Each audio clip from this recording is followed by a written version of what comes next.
Hi, I'm Tristram. I'm going to be giving a presentation to you today in a bit of a weird way. I'm currently on holiday with my family in Canada, and so that means I'm not going to be able to get to Derby today. I'm going to try something a bit different. I'm going to try giving you a sort of couple of YouTube videos about the next 5 years of career development. So here we go, almost live from my sister-in-law's basement in Burlington, Ontario. It's hopefully going to be a whistle-stop tour of the next 5 years in career development.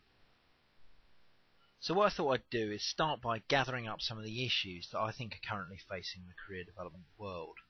But then I'm going to go on and suggest that I think a focus on political and professional change can sometimes lead us down the wrong path when we're thinking about the future. I'm going to be making the argument that we need to focus on long-term trends and on core values rather than on the ephemera of policy speculation. I'm then going to go on and set out where I think the principal challenges for career development and coincidentally where I see the biggest opportunity for ICEGs are. And this is in the area of evidence-based career development. Finally, I'm going to set out how I think this broad approach translates into both strategic objectives for ICEGs and an operational business plan. It's become commonplace to talk about the current environment as being one of change. Indeed, we often hear that change is accelerating, and that in the case of Barack Obama, that change is both a good thing and something that we can believe in. And it's easy to see why. It seems to me that there is actually quite a bit of change. There's quite a lot that's different, for example, since I started working, or certainly since I was born. So let's start by looking at where we might see some of this change impacting on the career development world over perhaps the next 5 years. So there are quite a few issues that we might feel would have an impact on career development over the next 5 years. I think most obviously there's the possibility of major economic challenges. We might see a world, for example, that has considerably more redundancies and considerably more people unemployed than perhaps we've been used to over the last 10 or 20 years. Furthermore, this might lead to some kind of contraction to the public purse. This, in many cases, pays the wages of career professionals, and ultimately, I would imagine, of ICEGs in a very large part. So these economic changes, the potential recession and so on, are likely to have some quite big effects. Secondly, we've also got a possible change in government.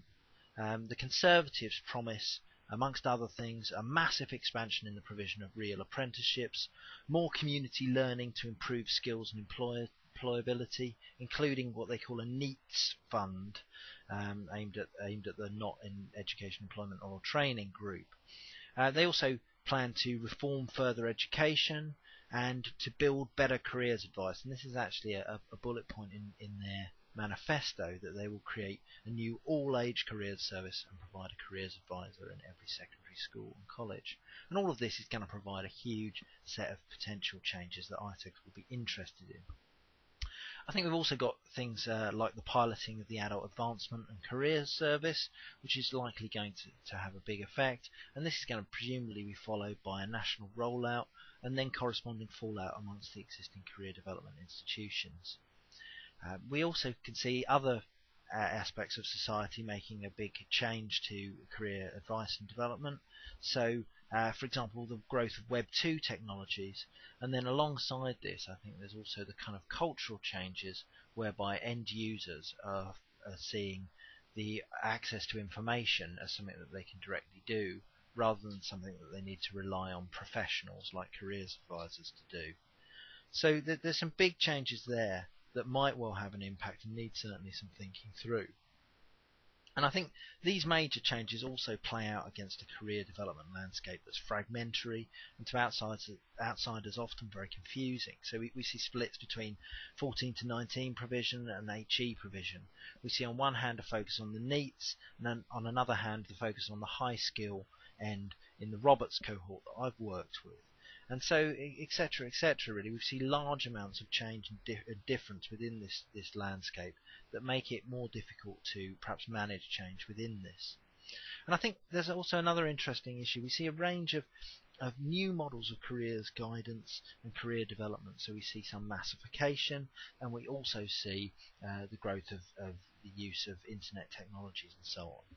And one thing that I've noticed in relation to this that I think is quite interesting is the way that this actually clouds the role of the professional, in that online the information and guidance professional is pretty indistinguishable, to be honest, from the HR professional and from the recruitment consultant.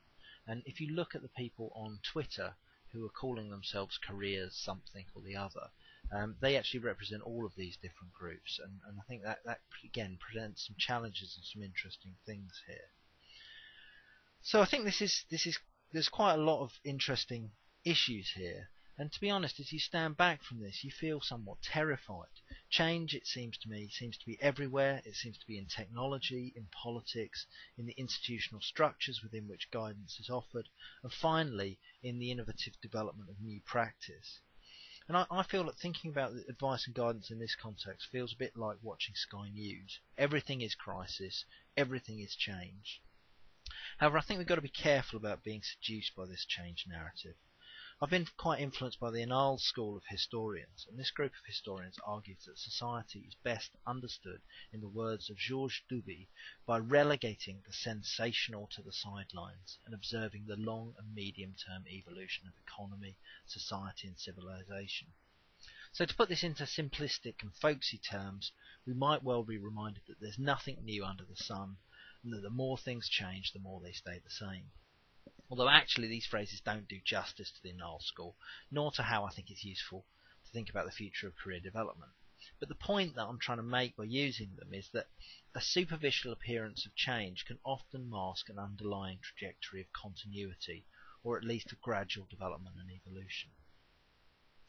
So returning to our main argument, we can perhaps feel that during the next 5 years, the things that are likely to be important are likely to be those things that we felt were important over the last 5 years, and in fact they're likely to have a strong resemblance to the things that have been important to careers advisors since Frank Parsons wrote Choosing a Vocation in 1909, namely the relationship between personality and vocation, the transition between school and work or between one industry and another, the role of career in personal happiness and social and economic success, the possibility of maximising the economic impact of individuals or groups of people, and finally the role that guidance professionals and other kinds of mentors might have in realising the potential of people.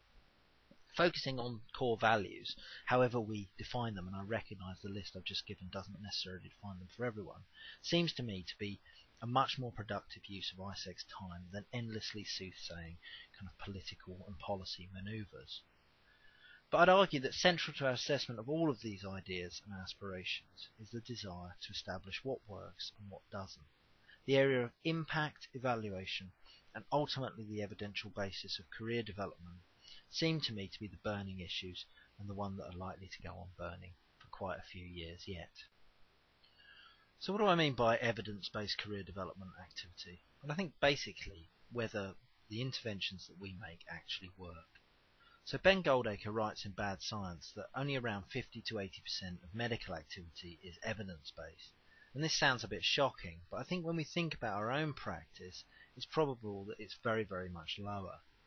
So this isn't some return to a very quantitative tradition. My PhD was a textual analysis, a literature PhD, and I then spent 3 years working in oral history and life history work, and I think this taught me a kind of healthy caution about our ability to isolate a simple factor as solely responsible for explaining a life or a career. Nonetheless, it seems quite reasonable that we should have a clear idea as to whether the interventions that we're making are based on any kind of evidence, whether in fact they're likely to make people more or less happy, healthy, wealthy and wise, successful and so on. And I think it's in this area that ISEGs could really be a big contributor. So this is where I'm going to go in part 2. I'm going to be setting out a strategy for ISEGs as a standard bearer for evidence-based career development.